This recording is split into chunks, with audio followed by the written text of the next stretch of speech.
After any shocking event come stories of bravery and heroism, as investigators continue the meticulous job of searching for evidence after the mass stabbing on this LNER train on Saturday evening. More information has emerged of how an even worse disaster was avoided.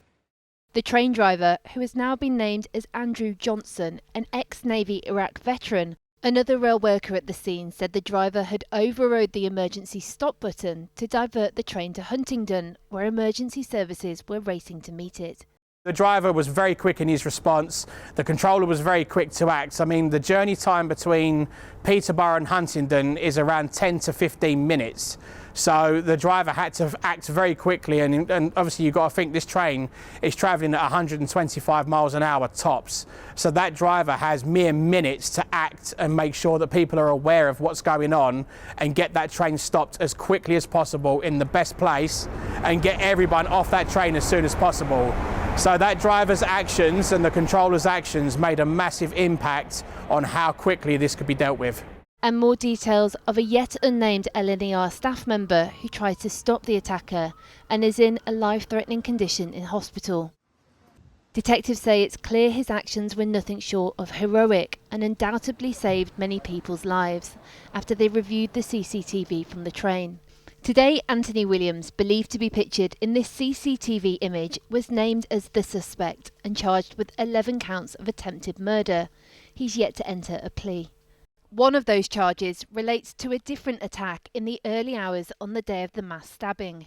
Shortly before 1 a.m. that morning, the suspect allegedly knifed a DLR passenger at Pontoon Dock Station in London. Cambridgeshire Police have referred themselves to the police watchdog after 3 further incidents believed to be linked to the alleged attacker. 2 relate to a man with a knife in a barber's in Fletton on Friday evening and Saturday morning, and another where a 14-year-old boy had minor injuries after being stabbed in Peterborough town centre on Friday evening. The government ruled out any bigger changes to stop these type of attacks, but said they would step up police presence in the immediate aftermath. The immediate response has been to provide more reassurance at mainline stations, because I know people might be feeling anxious about getting on a train. These incidents are very, very rare. It's right that we have this small surge of reassurance at our stations, and the wider work that we are doing to improve security on the railway network, be that through CCTV, facial recognition technology, we will make sure we're working at speed to get that technology in place so that people can feel the benefits of a safer railway. Police confirm the second male arrested in relation to the train attack was released without charge. British Transport Police say they will continue to sift through footage of the attack, which could result in yet more charges.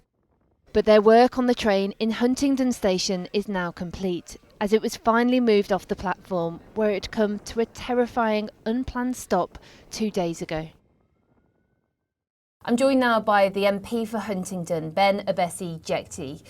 Ben, what lessons should and could be learned from this attack? I think we saw the very best in terms of our response to this attack. I think whilst this was undoubtedly a tragic incident, it could have been far, far worse. And I think we saw that the response of everybody involved, from the emergency services through to the train staff and signallers, acted exactly how we would hope that one would act in such a circumstance to enable this to be as resolved as quickly as possible, and you know, all being well, with a minimum loss of life. I think if we look at how we could improve things going forward, I think it's about refining the process and looking at where perhaps individual aspects of this response didn't go according to plan. I'm sure there were things that the police, the ambulance service, fire service, train networks feel could have been done better. But from my perspective, I think things went as well as they could have, given the emergency nature of the situation. The Transport Secretary has ruled out scanners at train stations. In some countries, in Spain for example, they use them on high-speed trains. Should we be looking seriously at that? I think whilst you could probably bring in scanners and airport-style security at an international train service like the Eurostar, I think to have that on domestic rail, particularly suburban rail, I think is probably unfeasible.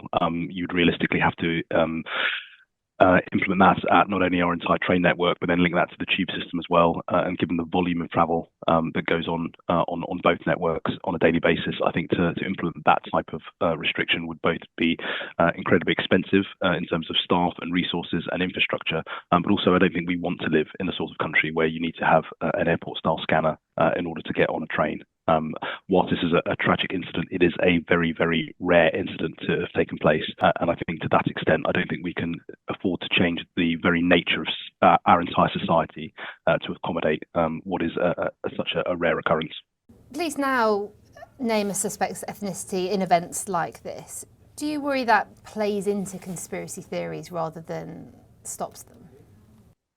I think there's an element of that. I do think it's it's unfortunately a necessary evil in that I think the longer that nothing is confirmed and the absence of an update and the news vacuum effectively that was created, and there was even one, despite everything being responded to very swiftly, there was one on Saturday from the time of the attack through to the statement from British Transport Police on Sunday morning.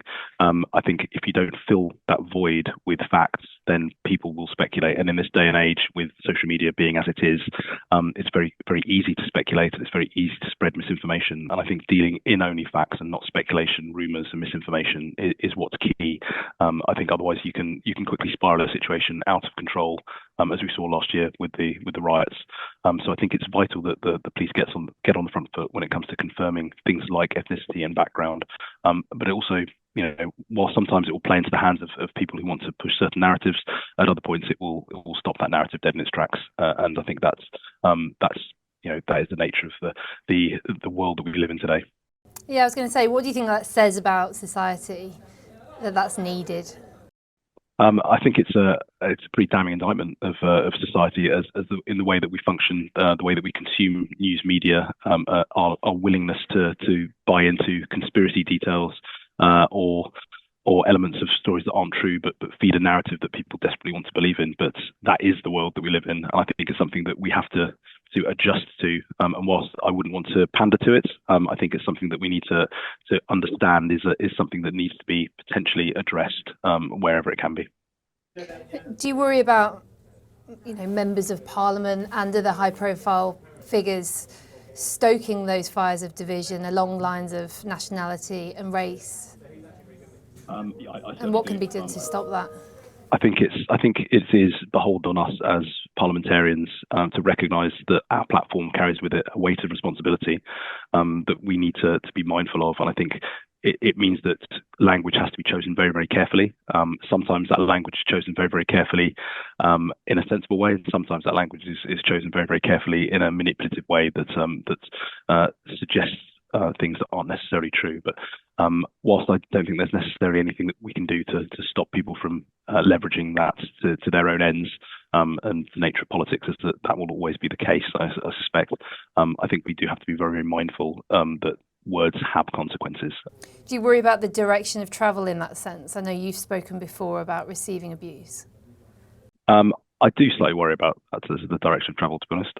I receive an awful lot of abuse. I don't think that's a secret. I often share examples of that abuse on social media so people can, as much as anything, so people can see that this type of abuse, does exist. It's not something that I'm making up. I do worry that increasingly we've seen that there's been an explosion even in the last few months, let alone the last few years. And I think that is symptomatic of the direction that we're moving in, that I think no one would want us to move in. I think it's something that we should address sooner rather than later, because it's very, very quick. Once the genie's out of the bottle, it's going to be very, very difficult to put it back in. And then we are very close to, I think, that point. Into things spilling over on a national level, you mean? In terms of getting to a point where it's very, very difficult to rein that back in, that type of behaviour, without taking the sort of action that is either expensive or impractical. Thank you very much. Thank you.